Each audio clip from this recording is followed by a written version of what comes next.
Each year, Microsoft Research hosts hundreds of influential speakers from around the world, including leading scientists, renowned experts in technology, book authors, and leading academics, and makes videos of these lectures freely available.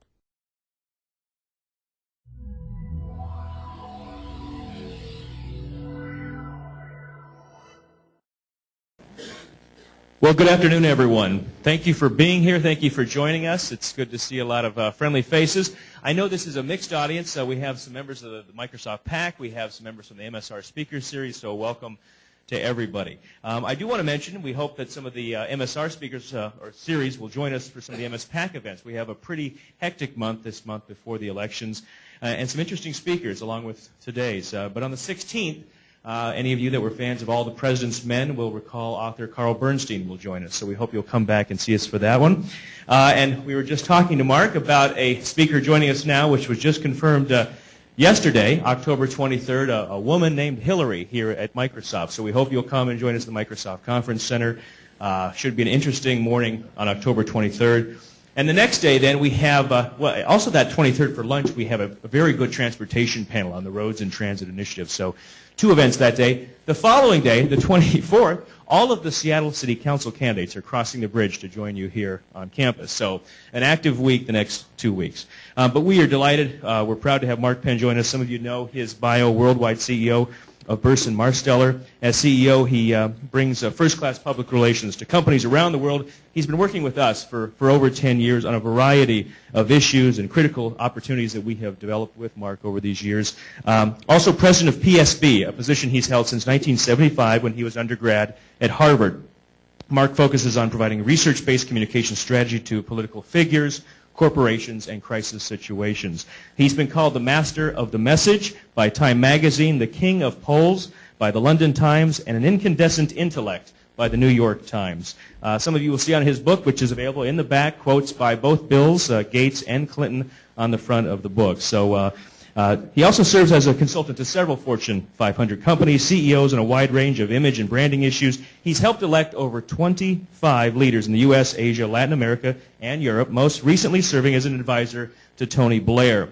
And he served as President Clinton's advisor during the '96 re-election campaign. Currently serving as a key strategic advisor to Senator Hillary Rodham Clinton. He won Pollster of the Year award twice, the top honor in his profession. He's written for publications like the New York Times, the Washington Post, and appeared on CNN and Fox News. So again, his book is available at the back. He's going to provide some remarks, and then we'll take some questions in the aisles, and then he'll go back and do a book signing for us. So it's a real honor to welcome to Microsoft. Please join me in welcoming Mark Penn.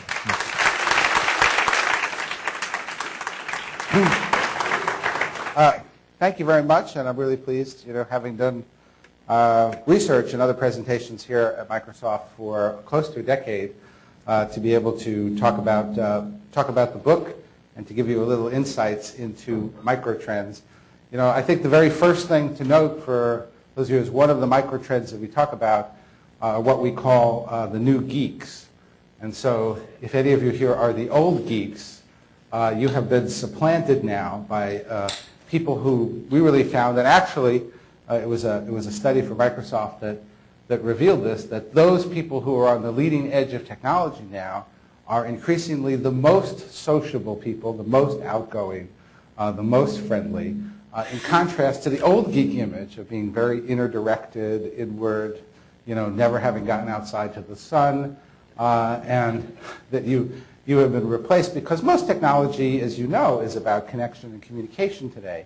And so it's those people who are connecting and communicating who are likely to be on the forefront, and if they're not, then they're not going to be able to use what technology is doing today. And the other thing that I think you'll find interesting, and I just came from doing the Seattle Chamber of Commerce, where I had to explain that you came up the elevator and the Rotary Club lunch was on the right and the Chamber of Commerce lunch was on the left. But in Microtrends, what we really discovered is that the fastest growing career choice in America is actually the nonprofit sector. And that it's gone from 6 million people to 12 million people who are now choosing the nonprofit sector. And because they're looking at government service and they're saying, well, I'd like to work for the government, but it's civil service, it's complicated, and the pay isn't enough. and then they look at the private sector and they say, well, the pay is great, but I'm not really sure that I share the private sector objectives of profit, and that there are more and more people saying, you know, if I go into places, maybe like the Gates Foundation, where I think the pay is good enough, but the social good of working is tremendously expanded, that actually now is the #1 fastest growing career choice, and we call them in the book the non-profiteers. And it's a new class and category. So the book itself is really in contrast to the megatrends theory of the 1990s. That theory, there we go, feedback. That theory, or that book in the 90s, was really based on the idea that, that theory in the 90s was really based on the theory that society was moving in a couple of big ways, and that those big trends were really dominating how society would be shaped. And at the same time, I think you had books like The Tipping Point that said, look, as things get to a certain level, they tend to snowball, they become bigger, they become more important.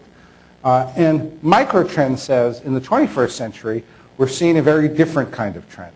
What we're seeing is a society is becoming not a melting pot, not a mass society, but in fact an extremely diverse society, increasingly dominated by what we call microtrends.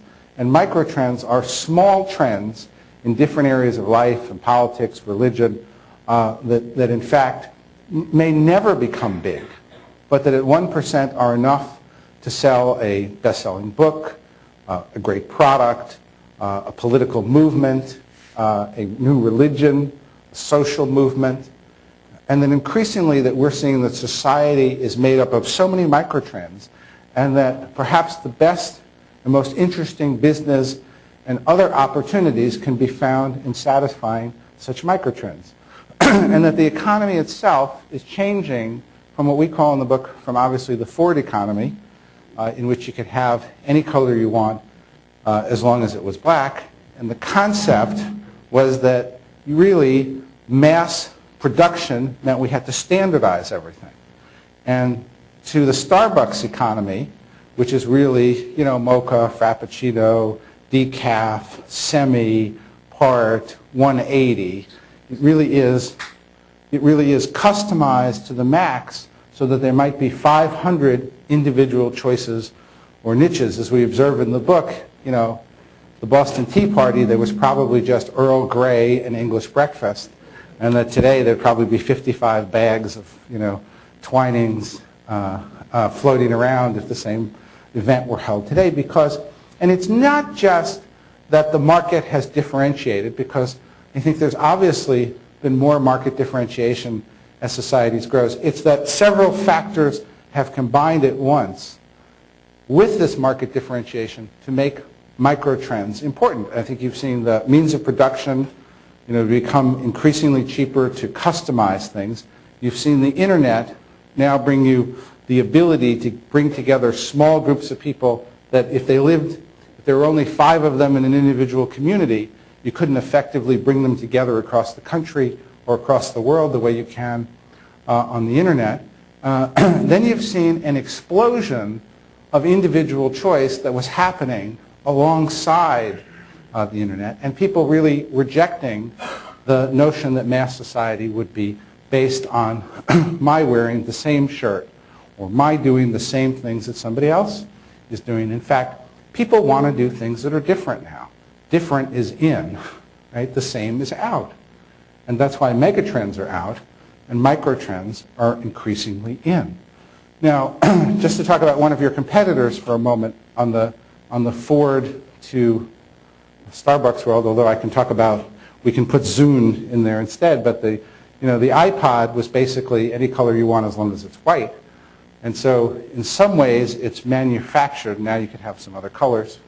It's manufactured in a standard way, but any person can customize all of their music. So it combines the manufacturing simplicity of the Ford economy with the customization of the Starbucks economy. The same way Zune or other players ideally do exactly the same thing. And so what they do is they represent an ability to have standardized production, but ultimate customization and satisfaction. So that's what very much drives microtrends. And the import of those trends, I originally identified the group that became known as soccer moms. So they're a really good, interesting, case study, because what happened is that Democrats always, took their campaigns to downscale less educated voters in the manufacturing sector. Now the problem was they weren't making any more of those. There was a diminishing number of people in the manufacturing sector, and there was an exploding number of people in the service sector, and there were an exploding number of working women who were increasingly concerned about their kids. So we identified the group that became known as soccer moms, and that crystallized a common lifestyle that people had, and then led not just to campaigning, but to a whole series of policies that helped mothers better raise their kids who were at school, whether they were anti-drug, anti-tobacco, there were protections on smoking, there were protections on video games. There was a whole series of protections that really came out of the observation and grouping of this trend of soccer moms. It wouldn't have been there until the common problem that these parents cared about their children tremendously, but had less control over their kids on a day-to-day basis because they were more in school and after school, while in fact they were at work. So that's an example of a microtrend, and what we do in the book is that we go through 75 microtrends. I felt that a lot of books are long on theory and they're short on practice. And what I tried to provide you was some theory, and some theory about, look, there are paradoxes happening in society. How is it that there's this enormous move towards healthy eating, and yet we've never been more obese? How is it that there's unprecedented opportunities for retirement and leisure, and yet we're working more? How is it that we're increasingly diverse, but I think that we are in fact coming together and becoming more tolerant? I think that the major trends that we're seeing are actually contradictory to what the observations would at first tell you, and that a lot of the marketing is upside down. I mean, I think if an alien came here, looked at the marketing and advertising, he would quickly conclude that all people were about 26 years old, men basically were the #1 car buyers, and that this was a totally youthful society, organized almost like Logan's Run. But in reality, the society has never been older. People are really living, new lives after 50. And one of the big groups that we talk about in the book, The Working Retired, we found in a study that 50% of people will not retire at the normal retirement age. 25% or half of those because they need to keep working because they don't have adequate retirement, and the other half because they want to. And as jobs shifted from tough manual labor, a lot of the jobs that people have, they don't want to leave. So the first thing will be that there'll be a lot of people waiting for their bosses to leave, and their bosses decide they're not going anywhere. They'll be extending the age of working, and so you're going to have a very different environment and set of issues. And for people that were making golf courses, they may find a lot fewer people on the golf courses, and it may well be that the retirement center, that the business center will be the busiest place that you can find, and that some of the computers you make now will go to a whole new generation of people that they were practically never really designed for in the first place, but now who are adapting technology at a much faster rate. So there are so many different contradictions, and of course at the end of the day, I can't tell you the number of speakers or the number of times I've heard the story about how, in fact, people say, gosh, if only I had more time, I would have spent it with my family. Well, the truth is, people have more time, and they're choosing to spend it with work, and increasingly so. So we go through a pretty wide range of areas in microtrends. The book starts out with something called sex ratio singles, and what we try to show is how important numbers are in what's going on socially. So we track that right now in the United States there are more men born than women originally at birth. Then by the time you get to high school and early college years, more boys die in shootings and drug overdoses or get carted off to jail. So right there's an imbalance. And then we looked at all the studies in the U.S., and twice as many men said they were gay as women said they were lesbian. So we calculated the straight sex ratio at 53:47. And so that would come out to 9 million more straight women than men. And lo and behold, the Census Bureau came out about 2 weeks ago and said there are a record number of single women households in the country. And as the book says, sometimes you just have to look at the numbers, and it's somewhat the reverse of the Old West, where there were so many men versus so many women. And so we start out with something kind of as simple as that, to say that if you just look at the numbers and what's going on, it tells you a heck of a lot more. And I couldn't find anybody who had done this calculation in the past. Now, we found a lot more office romances. We found that 60% of people reported an office romance now. And since people are spending more time at the office, they're also having more romance at the office. We also, an interesting group that I think that is of much more significance than it sounds at first is the internet marrieds. Now, 10% of new marriages report that they got married based on meeting on the internet.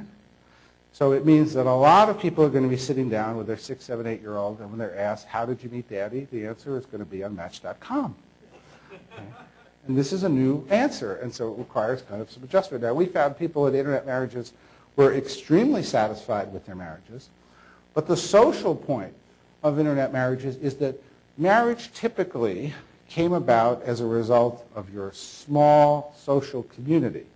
It came about either your neighbors, your church social, your school, a little bit more your office, as both sexes went to the office. But now there's a world of choice that drives marriage that breaks down a tremendous number of pre-existing social barriers. And so if we look at a system that has been divided basically by class, by race, by religion, and by gender, and we now say things like internet marriages come along and they mix all that up. Okay? And they dramatically break them. It's no surprise that the number of interracial marriages has skyrocketed as well. And something that wasn't accepted has certainly reached a microtrend of millions of couples and continues to increase. So part of what we observe in microtrends, again, is this push towards increased diversity and going from a class-based society to a choice-based society. So you're going to make new choices based on what you like, and you're going to form new groups based on those choices, which can be as powerful as the old groups. So I'll cover some groups in some areas. We did the working, retired, and work life. There are a lot more people doing stay-at-home businesses. I think that the consulting business at home is the new mom and pop shop. It used to be a dry cleaner shop. Now it's a little consulting biz. They used to work in some kind of consulting. Actually, 69% of Americans consider themselves professionals now, which is, it used to be, and 84% say they're in the middle class. And so there's a tremendous drive towards people considering themselves both professionals and towards people working at home. No surprise. The counter trend, and the interesting thing about microtrends is we try to look at the counter trend. The counter trend is extreme commuters. So there's also several million people who, and I think most of them live in this area, who commute back and forth more than 90 minutes each way. So that then opens up, they are making a decision that a piece of land for their family is worth 3 hours plus a day back and forth on the commute so that they could afford that and have that lifestyle. And that's an incredible decision, and that's been going up to there. Now, that's also, as we point out, if you're making audio books, what better customer than somebody who's got 3 hours going back and forth? What kind of food are you going to give them? They don't need just cup holders, they need whole trays. Part of this is, too, if you identify a group like this, You can mobilize them. You can bring them together. You can name them. You can make them understand that there are a lot of people with the same kind of issues. And what do they care about? They care about gasoline prices. They care about car prices. They care about car warranties. They care about what they do with those 3 hours a day. They care about maybe getting rid of that commute. So, and they could be mobilized. If somebody's going to put on a gasoline tax, let me tell you, the extreme commuters are going to be the first people, right, who are going to want to form an organization to go fight it because they're the ones affected most. And they'll be saying, look, it's all about my family. It's why I do this. And then at the same point, we found a lot of interesting, we found that commuter marriages themselves are way up. I think there was an article that had President Clinton and Senator Clinton featured as a commuter marriage. But what we find is that, again, the same microtrend reaching over 1%, the same 3 or 4 million people, that many people for a period of their lives now, their spouse will have a job in one city, they'll have a job in another city, that assignment will last 2 or 3 years, or one may decide to get a graduate degree in something, and they'll live this lifestyle of having to figure out what city they meet in the middle, or how they alternate weekends, and how they manage this community life. So something that would have been almost unheard of, although Ben Franklin was the ultimate commuter marriage, since he was in France and his family was in Philadelphia, if you've been reading the biography. So there's some interesting patterns out there, all of which create new problems. We looked at health and wellness. The number of people that sleep less than 6 hours has dramatically increased. We call those the 30 winkers. They are, of course, prime customers for the internet, for software. We also identified the sun haters, so that it used to be your mom would say, go out and get some sunshine. Now it's basically go out and cover yourself up. Don't get any sunshine, whatever you do. It's totally reversed from the past. And so we look for these little trends that create either marketing opportunities or create significant lifestyle changes. In the technology area, we basically covered, as I said before, the social geeks, which we really see as dominating technology, and are the new people for whom technology should be designed on the forefront of technology in order to connect and communicate. We also found that 15 million people are new Luddites. They got sick of the internet and turned it off completely. And so that for every trend, there's a counter trend of people that say, look, I want the quiet car. I don't want any of this. I've had too much.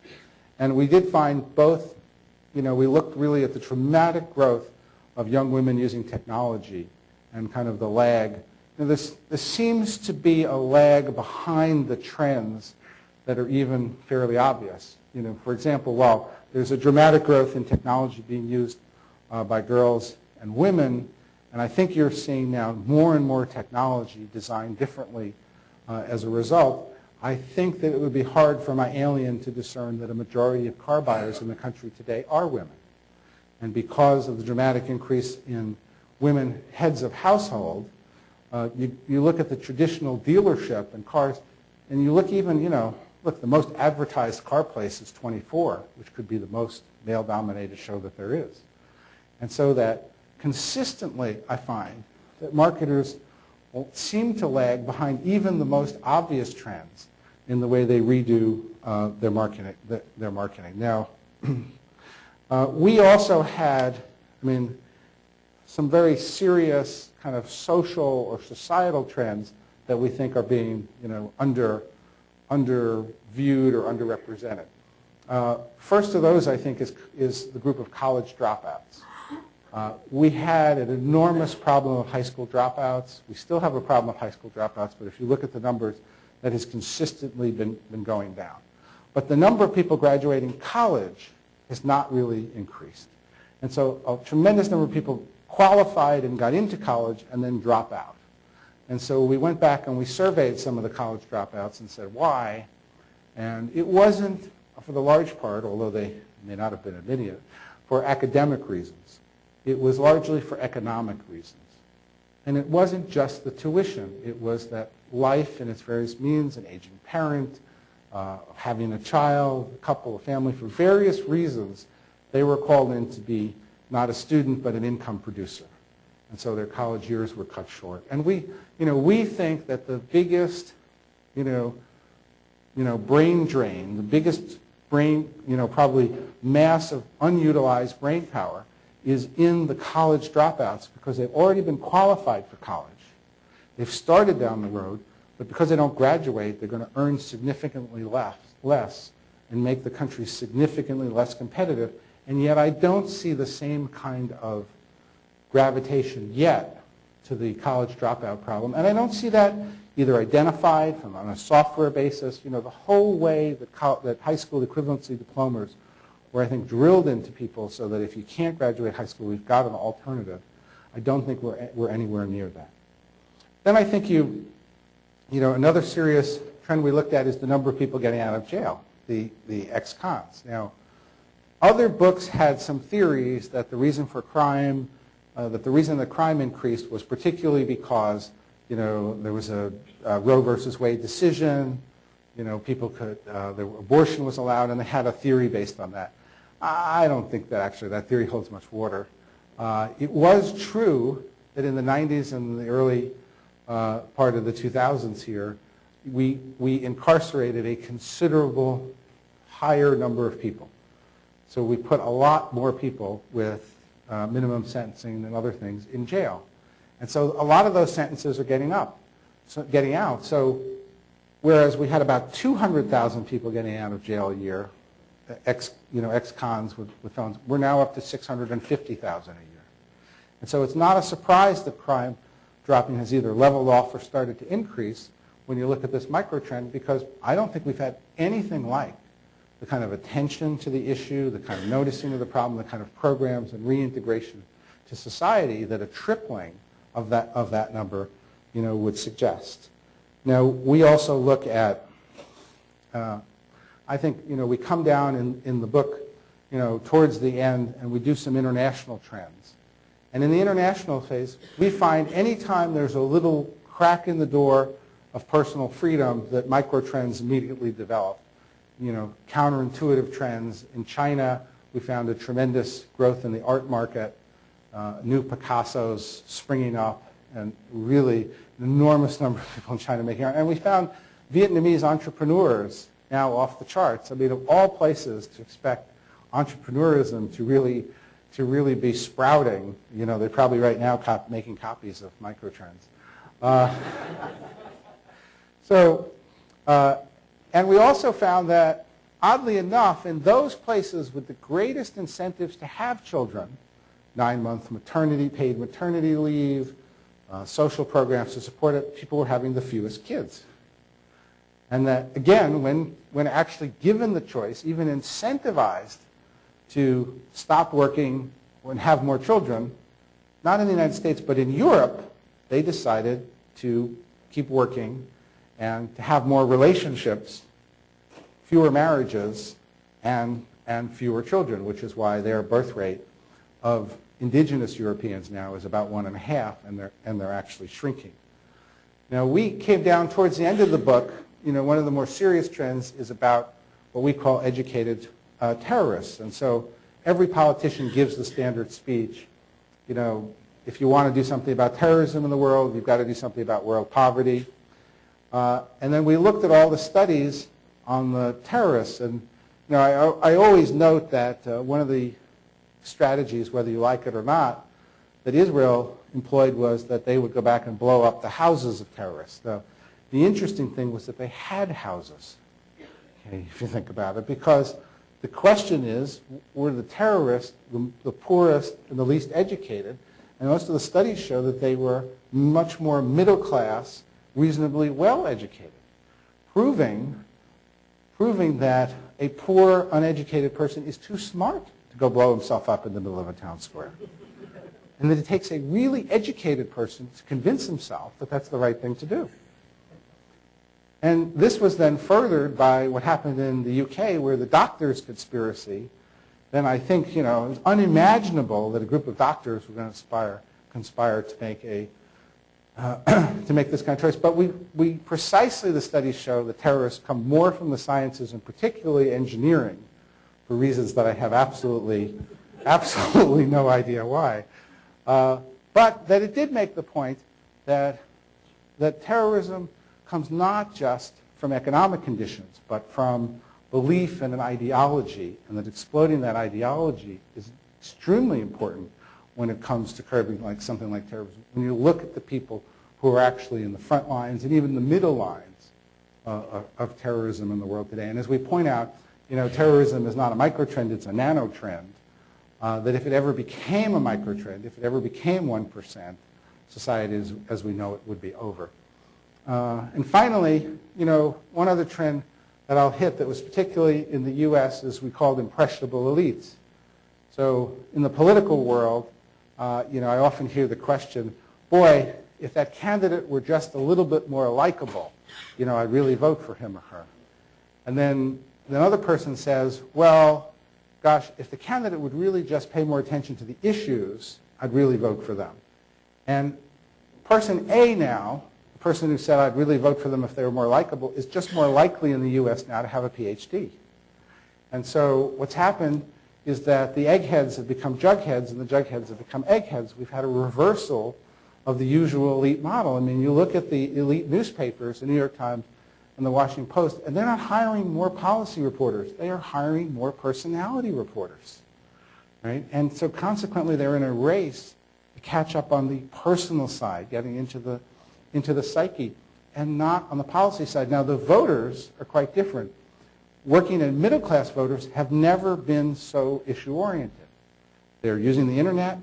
They're better educated. Their jobs tend to be, a greater proportion of them have information-related jobs so that they're used to analyzing and discussing information. And the elites are increasingly divorced from economic struggle. And so if they're divorced from economic struggle, the things that influence them are not grounded in their everyday experiences. And therefore, they tend to be far more impressionable. As we say in the book, they look at Woodrow Wilson and say, too stiff, can't vote for him. They would look at the hallmark of the intellectual elite movement, right, which has been that the rest of the voters really don't study issues the way we do.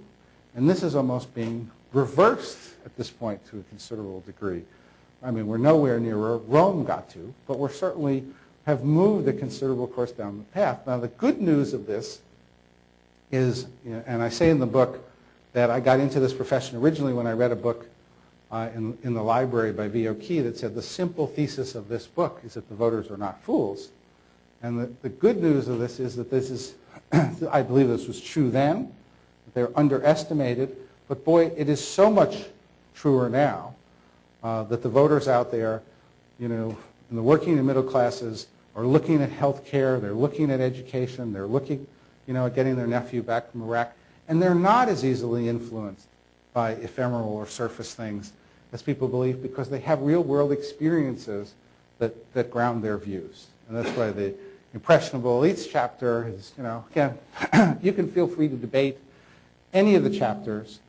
Ultimately, I could do microtrends technology and really do 75 trends in technology, or I could do microtrends political or microtrends business. What I really tried to do in the book was to give people an overview in 10 different areas of 4 or 5 microtrends so you could see how this applies, how you might go back and look, are we marketing to microtrends? Or are we observing the new groups out there? I mean, something as simple as, the upscale tattooed, we found that people who are upscale are now getting tattoos in record numbers, and things that were downscale, by themselves. Where's the Elizabeth Arden of tattoos? It hasn't happened yet, but a smart marketer will move into those, into the kind of emerging segments that you see. And so we see this large number of emerging segments. And what you have to look at too, are you marketing to the Ford economy? Are you making products that you think are really Ford-like, one size fits all, that's the way it works? Are they somewhere in the middle so that they are customized by the customer so that they really drive the complete satisfaction that you expect out of that? Or you're achieving the Starbucks economy where you're really able to micro-target and niche the products to get the maximum of satisfaction. I think there's no question that that's the way the world's moving. The idea of mass society as one size fits all is not happening, I think, in software, in electronics, in politics. Even we find in religion, new religions are sprouting out every single day in the chapter of Mini Church. All of society, I believe, is moving in that direction, and it is not a bad thing. In fact, when we tried to pigeonhole people into a few choices, they rebelled. Fissures erupted. I believe ultimately we're seeing a recognition of higher tolerance, but this higher tolerance will allow greater diversity. This will allow greater personal satisfaction. It will take more of the pressure off democracies rather than put it on. And I think ultimately this at the end is an optimistic book about what could happen as the world becomes microtrend. So thank you, and I'm happy to take questions.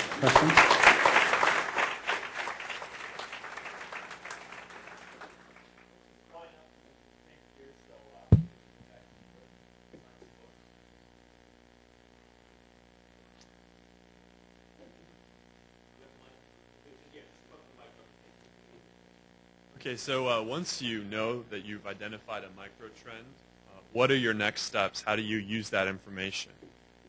Well, first, are you in business, politics, religion, you know? I guess business. You know, so if you're in business, you've got to look at, like, okay, so what is it going to cost for me to make a product, you know, for them? I mean, and then what is it going to cost for me to communicate and to get it back? And how much more will they pay if they're identified as a group? You know, a lot of people will be on the fringe of the group. I mean, one of the most marketed to groups, I think, that we point out in the book are pet parents, right?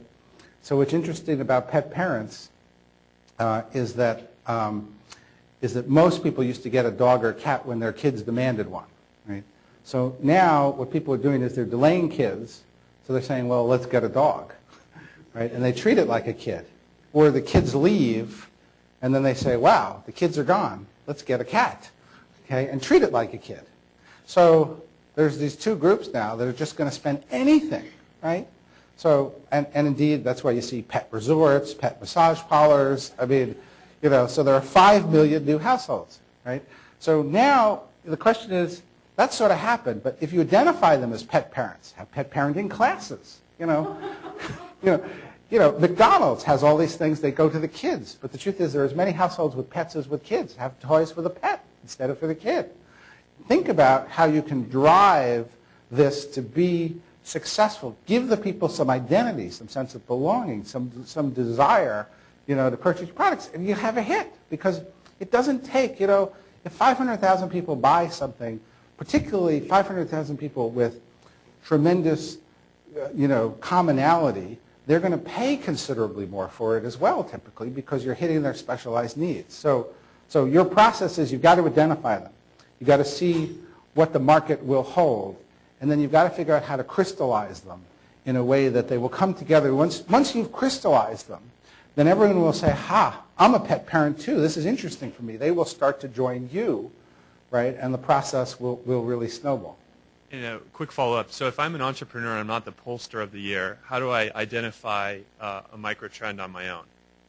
Well, you know, microtrends are half creativity and half the numbers. So you've got to kind of figure out, you know, you've got to kind of figure out a hypothesis of who or what you're going to sell to, you know, based on your experience. You might have come from the family business. You might, you know, your father might have had car dealerships, and you might decide to, you know, let's open one up that's really totally different process and is a very comfortable environment for women. Or let's open up an electronics store.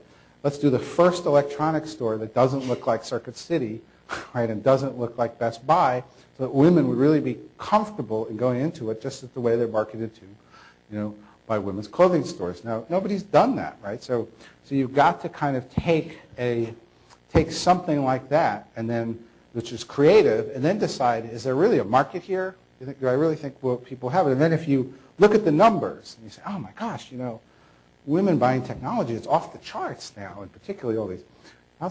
So you've got kind of the two components, right? The creativity of what you came up with, the numbers that show that it's really accelerating trend, and then you're going to put together your business plan. And the last question, I'm sorry, is do you find that when people identify as part of a group, you were mentioning this in the first question I had asked you, do they want to be part of that group even more if you kind of put a label on them and say, we serve, you know, pet parents, and people say, I want to be a pet parent because I have my, you know, pet at home. So do they feel kind of a sense of community among those folks? Most of the time that's true. I mean, not always. I mean, we have a group in here called Shy Millionaires Their whole basis is that they don't want to belong to the group of millionaires. So they are millionaires, but they don't want to tell anybody until they pass away and it's discovered they have some huge sum. So there are some groups that don't want to, but for most groups, most of the time, discovery that there are hundreds of thousands of people just like them is extremely comforting. One of my favorite groups, because I'm a member of it, is New Old Dads. So moms have gotten older, but dads have gotten way older, and the number of dads over 40 has skyrocketed. Okay, so when you look at it, you got a lot of dads who are going to be 65 and 70 at high school graduation. They are not going to be playing touch football, at graduation, and they don't have a handbook. What are they going to do differently as a parent? And nobody's written the book. It's an enormous market. I'm tempted to even do that one myself. Thanks.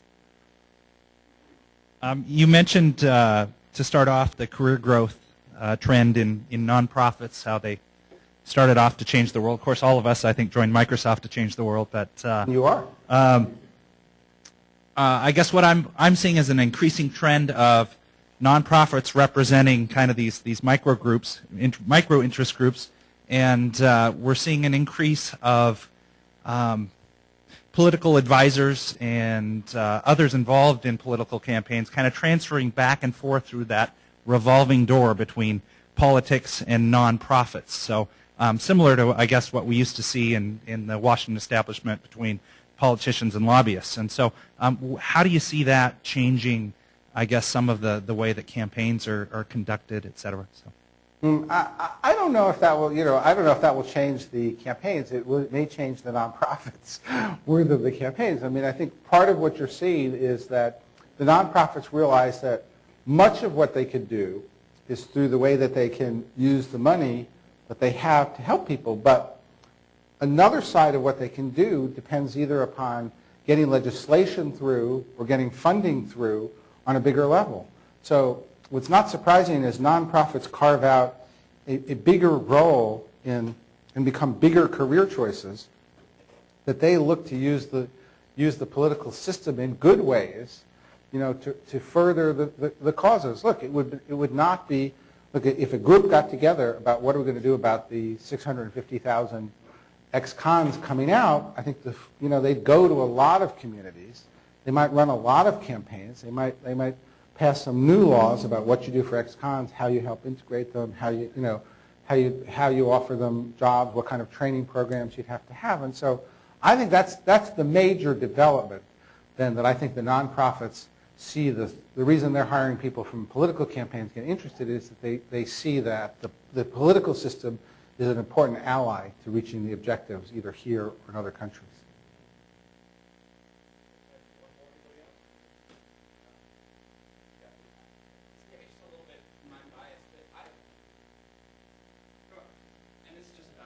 Definition of the Starbucks culture.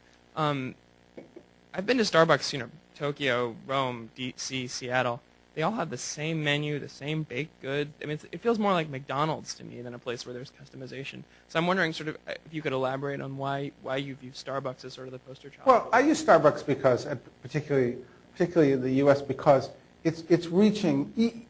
Look, the point of Microtrends is not that we have infinite personal customization. It's that when you hit about 1%, you're a big enough group to either form a movement or be a significant factor. So let's say they wind up with a menu that maybe has 500 choices. Well, that goes down to about 0.5%.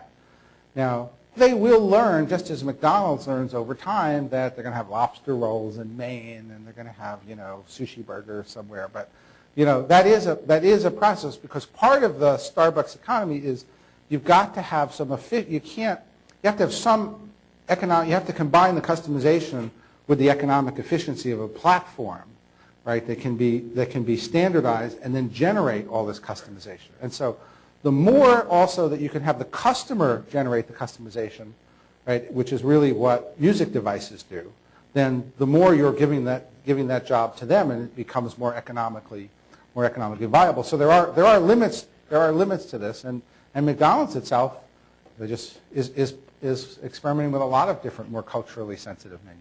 Can I just ask one other question, which is, to what extent do you view sort of the evolution of the internet as mapping to this evolution of I mean, you know, you start with bowling alone and sort of what the point of view was a while back, and then you translate that into the long tail. I mean, I'm just wondering to what extent all of these offline things map the evolution. I think that the drive. Look, there are a lot of trends in this book. Late-breaking gays, for example, where 2.5 million people now come out with their sexual orientation later in life. Soccer moms themselves. A lot of the trends in this book, you know, the ex-cons, college dropouts, had absolutely nothing to do with technology.